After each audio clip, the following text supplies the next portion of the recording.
Why students should have mental health these days? TED Talk.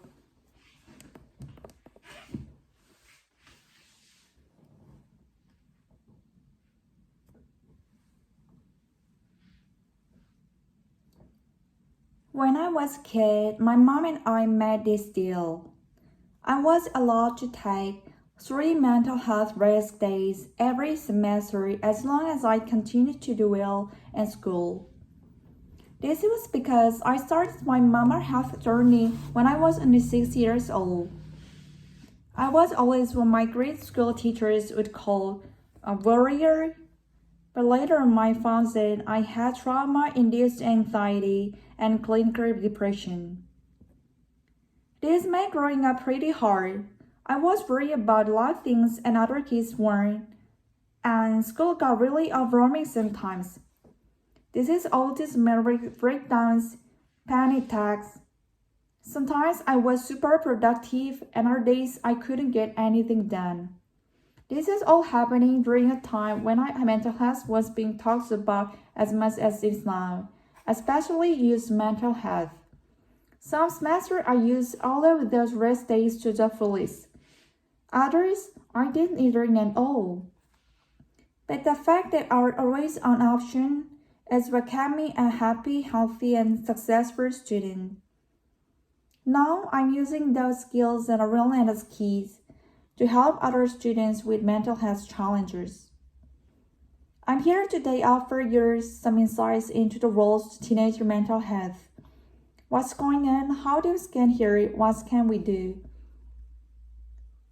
But first, you need to understand that while not everyone has a diagnosis of mental illness like I do, absolutely everyone, all of you have mental health. All of us have a brain that needs to be cared for, and similar way that you care for our physical well-being. Our health and body are connected by much more than just neck after all. Mental illness, it will manifest itself in some physical ways, such as nausea, headaches, fatigue, and short of the breath. Since mental health affects all of us, should we become a solution that's accessible to all of us? That brings me to my second primary story. When I was high school and I got a pretty good management on my mental health, I was a successful student. I was the president of the Organized Association of Councils.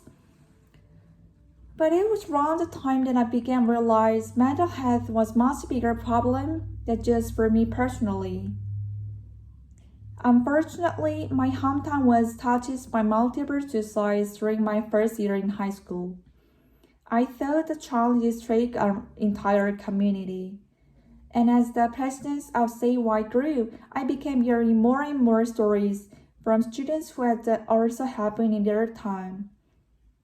So in 2018, our annual summer camp with about 100 high school students discussed teenage mental health. What could we do? We approached this conversation with enormous amounts of empathy and honesty, and the results are astounding.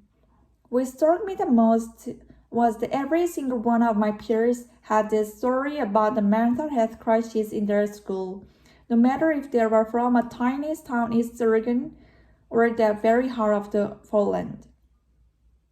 This is happening everywhere. We even did some research. We found that suicide is the second leading cause of death for youth ages 10 to 24 in Oregon. The second leading cause. We knew we have to do this something. So over the next few months, we made a committee called the Students for Healthy Oregon, and we set up an stigma against mental health. We also wanted to prioritize mental health in schools with the help with some lobbyists and a few mental health professionals.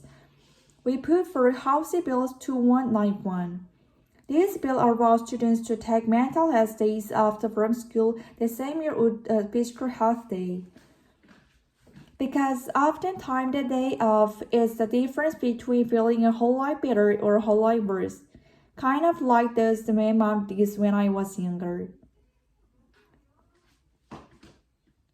So over the next few months, we lobby and research and campaigns for our bill, and in June of the 2019, it was finally signed into the law.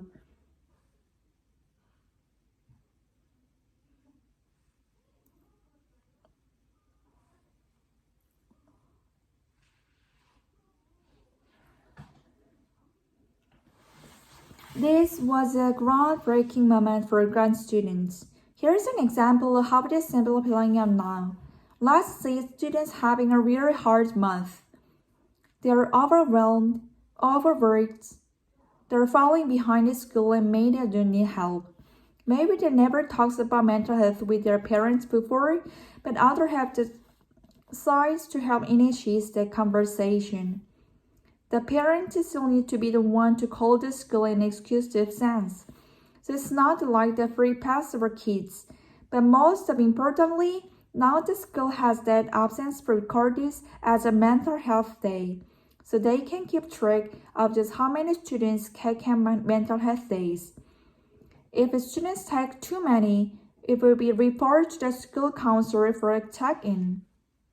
This is important because we can catch students who are struggling before it is too late. One of the main things we heard from in 2018 is that oftentimes stepping forward as getting help is the hardest step.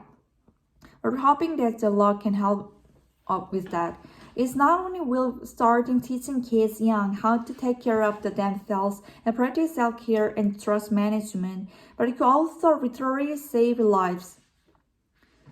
Now students from multiple other states are also trying to pass these laws. I'm currently working with students in both California and Colorado to do the same because we believe that students everywhere deserve the chance to feel better. Aside from all of the practical reasons and technicality, House Bill 2191 is really special because of the core concept behind it, that physical and mental health are equal and should be treated as much. In fact, they are connected. Take healthcare, for example.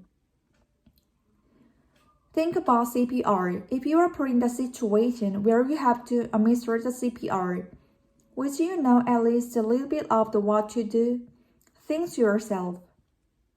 Well, most likely yes, because CPR training are offered in most schools, workplaces, and even online. We even have songs that go with it. But how about mental health care? I know I was trained in CPR in my 7th grade health class. When I was trained in 7th grade how to manage my mental health, how do I respond to mental health crisis? I love to see a world where each of us has a toolkit of skills to have a friend, coworker, family members, or even a stranger going through the mental health crisis. And this research should be especially available in school because that's where students are struggling the most. The other concept that I sincerely hope you take with your stay is that it is always okay to not to be okay, and it is always okay to take a break. It doesn't have to be a whole day. Sometimes that's not realistic. But it can be a few months there is checking in with yourself. Think of like a race, like a long distance race. If it is spring in the very beginning, you are going to get burnt out. You may even hurt yourself from pushing too hard. But if you pace yourself, if you take a slow, sometimes intentionally, and you push yourself other times, you are sure to be way more successful. So please, look after each other. Look after kids and teens in your life, especially the ones that look like it all together. Mental health challenges are not going away. As a society, we can learn how to manage them by looking after one another. And look after yourself too. As my mom would say, once in a while, take a break. Thank you.